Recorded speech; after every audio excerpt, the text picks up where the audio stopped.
Hi everyone, this is Jim Egan, head of school, Synapse School, with a Friday update.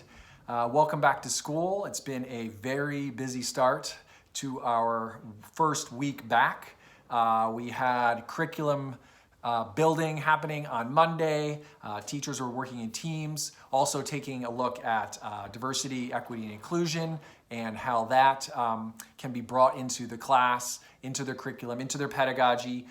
We had our first assembly today, which was exciting. Middle school ed camp happened today. There are the 8th grade recommendations for independent schools on the peninsula and in San Francisco. They were all due this week. I know how much work that is, as do the middle school administrators as well as the middle school teachers. So it's been a very busy start to a week, a tumultuous week, right, as well, as our country has faced some unprecedented events. But before we get to that, I wanted to make sure to remind everyone to read the roadmap for staying open that's coming to you. That is the January 2021 version. There aren't significant changes in that roadmap, but there are some updates as we have learned quite a bit through our partnership with Stanford and through our own empirical deep dive into opening a school during a pandemic. But I also wanted to request you return to our guiding principles and look at them and refresh your memory on those principles, particularly number 1, the principle of precaution. We're going to continue to err on the side of caution when it comes to health and safety. That hasn't changed. I know at this point some might be tired. Some might want some of our protocols to be changed or lifted or loosened.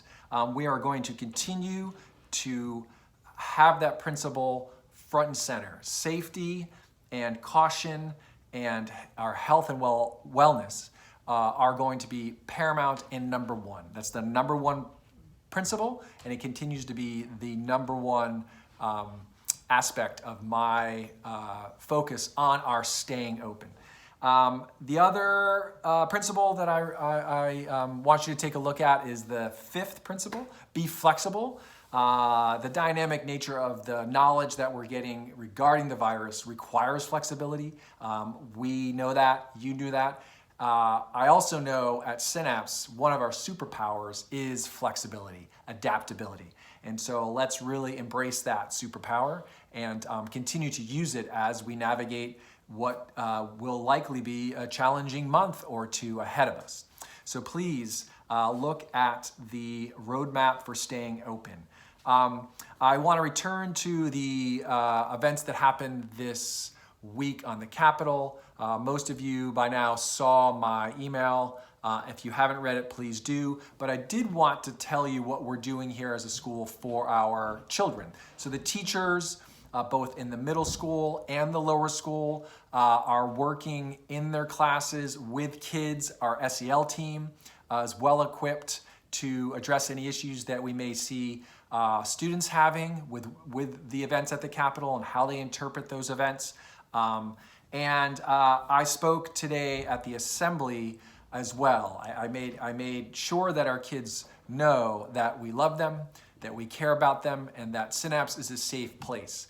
I then asked them questions. For the youngest kids, I asked them to think about how they were feeling and what would make them feel better. For our kids who are a little older, I asked them to think about the images they saw and compare them to the images they may have seen this summer through the media regarding Black Lives Matters marches. What were the differences? What were some of the terms they used that may be different this time compared to what they saw this summer?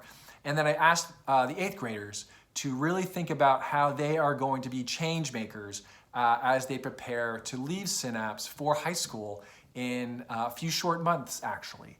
That they have a responsibility and they have an obligation to be positive change makers in order to enhance a multiracial democracy, right? That's a big thing we have to think about right now.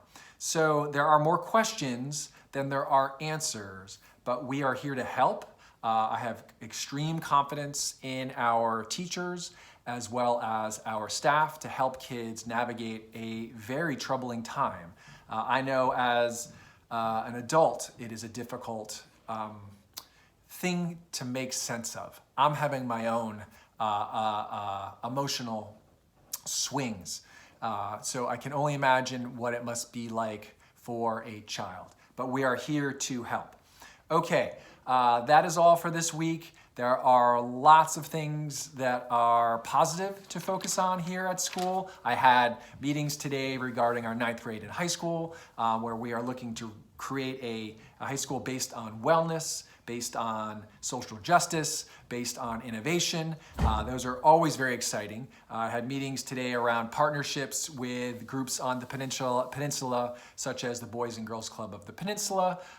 So we are really excited about what we're doing here at school and continue to embrace our mission as being positive change makers whenever we can be. Okay, everybody, stay safe, wear a mask, and be healthy, and I will talk to you soon.